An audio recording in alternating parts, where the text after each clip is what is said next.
नमस्कार दोस्तों, जय हिंद साथियों। आप सबका स्वागत है एक बार फिर से पे एक मिशन न्यूज़ चैनल पर। आज इस वीडियो में हम बात करने वाले हैं जो आपकी छुट्टी एक्युमुलेट की जाती हैं उसके बारे में, जो आपकी छुट्टियां इन केस की जाती हैं उसके बारे में, जो आप एलटीसी लेते हो उसके बारे में। तो आज इस वीडियो में इसके साथ साथ बात करने वाले हैं कि आपको क्या क्या प्रॉब्लम्स आती हैं। उसके ऊपर एक एडवाइजरी जारी की गई है जो आप स्क्रीन पर देख सकते हो, एडवाइजरी नंबर 4 2025 की, जो कि आर्मी हेडक्वार्टर के द्वारा जारी की गई है। एडीजीपीएस डायरेक्टरेट ने 10 मार्च 2025 को ये सभी कमांड हेडक्वार्टर और कोर हेडक्वार्टर को भेज दी जा चुकी है, जिसमें publication of part 2 order for accommodation of leave के बारे में बड़ी डिटेल से बताया गया है। इसके साथ साथ इसमें बताया गया है कि जवानों को क्या क्या प्रॉब्लम्स आती हैं, किस तरीके से पार्ट 2 ऑर्डर करना है, किन बातों का ध्यान रखना है और क्या क्या इसके ऊपर लिमिट्स रखी गई हैं। इन सब के बारे में आज पूरी डिटेल से बताया गया है। जब आप ये वीडियो देखेंगे तो आपका छुट्टी की जो इनकेसमेंट है या फिर आपकी एलटीसी है, इन सब के ऊपर आपके डाउट्स बड़े आसानी से क्लियर हो जाएंगे।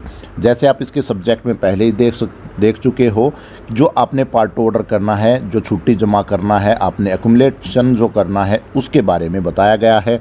इसके पैरा 1 में यहाँ पर पुराने जो रेफरेंसेस हैं वो बताए गए हैं, जो आप यहाँ देख सकते हैं।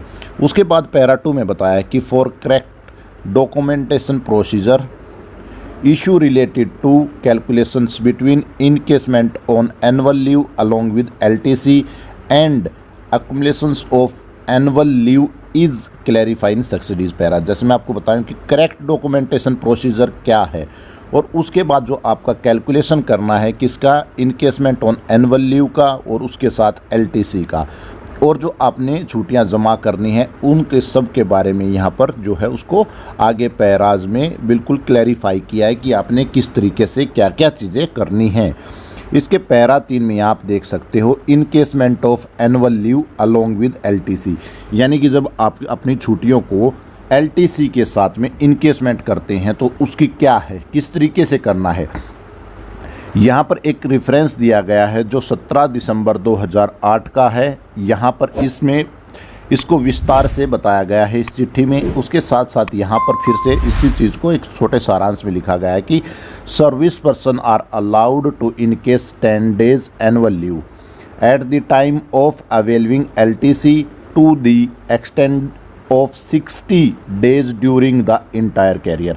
यानी कि सर्विस पर्सन्स को अलाउड है कि वो 10 दिन अपनी एनुअल लीव के साथ में जो आपने एलटीसी अवेल किया है उसको वो ले सकते हैं। और जो है ये extended 60 days during the entire service, यानी कि पूरी सर्विस के दौरान जो है आप यहाँ पर 60 days का जो है एलटीसी ले सकते हैं। 10 दिन का जो एनुअल लीव इनकेसमेंट है उसको आप ले सकते हैं।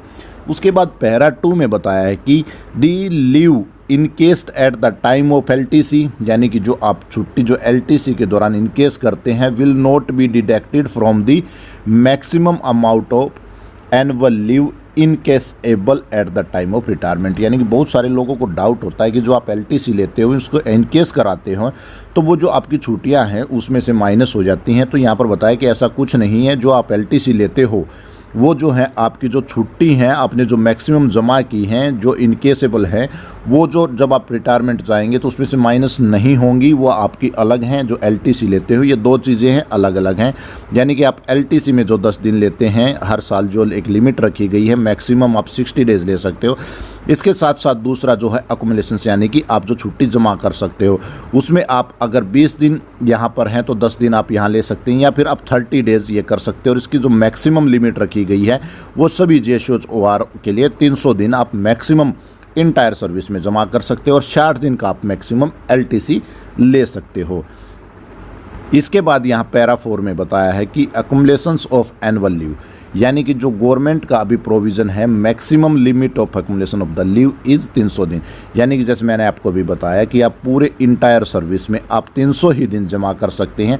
हो सकता है कि अभी 8 पे कमीशन जब आएगा तो इसकी लिमिट जो है वो आगे और बढ़ाई जा सकती है। उम्मीद की जा सकती है कि ये आपके जो दिन हैं वो लगभग 400 days हो सकते हैं। उसके बाद अब पैरा 5 में बताया कि further as clarified vide letter mention para 1 alpha, जो ऊपर मैं आपको बता चुका हूँ, उसमें जो बताया गया उसको क्लैरिफाई किया है कि service person can avail encashment of annual leave from leave due to accumulated as unders, यानी कि जो इनमें बताया कि जब जो सर्विंग पर्सन्स हैं वो दोनों को एक साथ कर सकते हैं, वो किस तरीके से करना है, जैसे आपको कितना मिलेगा वो अकुमुलेशंस, यानी कि इनकेसमेंट आपकी जो मैक्सिमम है 30 डेज़ है, आउट ऑफ विच आप 10 दिन जो है मे बी इनकेस भी कर सकते हो, यानी कि साल की आपकी 30 दिन की लिमिट है जिसमें से आप 10 दिन को इनकेस कर सकते हो और 20 दिन आप जमा कर सकते हो। अवेल इन ए ईयर, आप 30 दिन जो ये फैसिलिटीज़ है उसको 30 ही दिन आप अवेल्ड कर सकते हो। उसके बाद यहाँ आगे बताएं, in view of the above following issues are reiterated for the purpose of documentation accumulations of annual leave for अफसर्स के लिए बताया है कि यह अफसर्स के लिए बल्कि सभी के लिए सेम ही चीज़ है कि आपको किस तरीके से करना है। As per government provision only 300 दिन एल आप जो है वो आप इनकेस कर सकते हो पोस्ट रिटायरमेंट। ये सभी के लिए इक्वल है कि आपको 300 ही दिन बनते हैं, आप 300 ही दिन आप इनकेस कर सकते हो, या आप उसमें से इसके अलावा आप 60 डेज जो है आप LTC ले सकते हो, आपकी छुट्टियों के पैसे ले सकते हो। इसके बाद पैरा 2 में बताया कि part 2 order is being published for एक्यूमुलेशंस and in the most of cases officers में इट एक्सटीड मोर देन 300 दिन, यानी कि यहाँ पर बताया जब आप पार्ट 2 ऑर्डर जो इनकेसमेंट का जब एक्यूमुलेशंस का पार्ट ऑर्डर करते हो, अफसर्स के केसेस में ऐसा है कि मोर देन 300 दिन हो जाता है, जवानों के केस में 300 दिन नहीं हो पाता, अफसर में इससे भी ज़्यादा हो जाता है। However, it is reiterated that limit of accumulations remains at 30 days, 300 दिन सॉरी। यहाँ पर बताया कि जो आपकी छुट्टी जमा करने की लिमिट है वो सिर्फ 300 ही दिन है, ज़्यादा करने से इसमें आगे बताया कि exceeding the limit will permitted documentation procedure only for record purpose, यानी कि आप 300 दिन से अगर ज़्यादा आप छुट्टियां जमा करते हैं तो वो इस समय के लिए वो सिर्फ एक रिकॉर्ड के लिए है, रिकॉर्ड पर्पज से है, उसका बाकी आपको कोई फ़ायदा जो हो अलग से नहीं दिया जाएगा। ये नहीं कि आप रिटायरमेंट जाते समय आपकी 320 दिन जमा छुट्टियाँ हैं तो 320 दिन का फ़ायदा मिलेगा, नहीं, आप कितनी भी छुट्टियाँ जमा करें आपको 300 दिन का ही फ़ायदा यहाँ पर दिया जाएगा।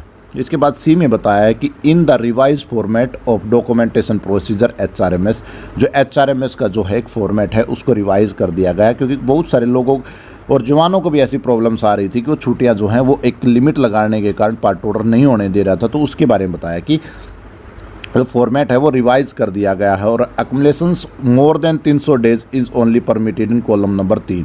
जो आप जो एक कॉलम नंबर 3 है यहाँ आप जो हैं उसमें जो सिर्फ आप जो है वो एक रिकॉर्ड के पर्पज़ के लिए लिख सकते हैं, which is for the record purpose, for all other purpose leave encasement will be only 300 दिन, यानी कि सिर्फ रिकॉर्ड के लिए है, बाकी जितने भी हैं आपको 300 दिन रहने वाले हैं। Accordingly column number 7 and 8 will be restricted to the maximum 30 days. जो 7वां और 8वां जो आपका कॉलम सही है जो आप यहाँ देख सकते हैं, यहाँ पर आपका जो है वो 300 दिन ही जो है वो फिक्स हो चुका है। सो सिर्फ कॉलम नंबर 3 है, यहाँ पर आप रिकॉर्ड पर्पज़ के लिए उसको HRMS में लिख सकते हो। इसका एक इलस्ट्रेशंस दिखाया गया है कि जब आप छुट्टी जमा करते हैं तो ACC लीव के लिए आपको जो ऑकरेंस है वो कोड है वो करना पड़ेगा। जैसे यहाँ पर बताया कि टोटल जो आपकी छुट्टियाँ हैं वो 380 दिन हो चुकी हैं, तो यहाँ पर रिस्ट्रिक्टेड है 300 दिन के लिए। कब से वो आपकी हो चुकी हैं?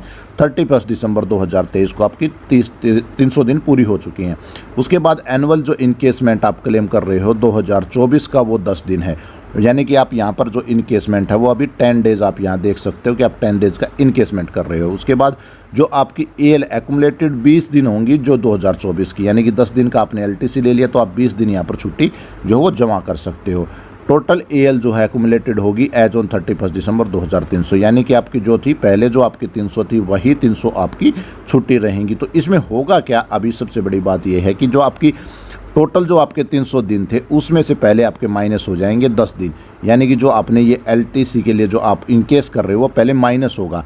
देन उसके बाद आपकी जब ये 290 दिन रह जाएंगे तो यहाँ पर 20 दिन इसमें क्या है वो आपके प्लस हो जाएंगे। तो यहाँ पर 310 नहीं होंगे, यहाँ पर जो है वो मैक्सिमम रिस्ट्रिक्शंस है वो 300 दिन का ही रहने वाला है। लेकिन ये प्रोसीजर ऐसा है कि जो आप इनकेस करते हो वो यहाँ पर माइनस किया जाता है, उसके बाद जो आपकी छुट्टियाँ हैं वो जमा होने के बाद जो आपका रिस्ट्रिक्शंस है वो 300 दिन का ही रहने वाला है। उसके बाद नेक्स्ट में यहाँ पर बताया कि इस एडवाइजरी को आप ज़्यादा से ज़्यादा यूनिट लेवल्स पर भेजें ताकि इसका सभी जवानों और जेसीओज को पता लग सके और वो इसके बारे में जान सकें। उसके बाद इसकी जो कॉपी है वो हर जगह पर पहले से ही सर्कुलेट की जा चुकी है जो आप यहाँ देख सकते हो।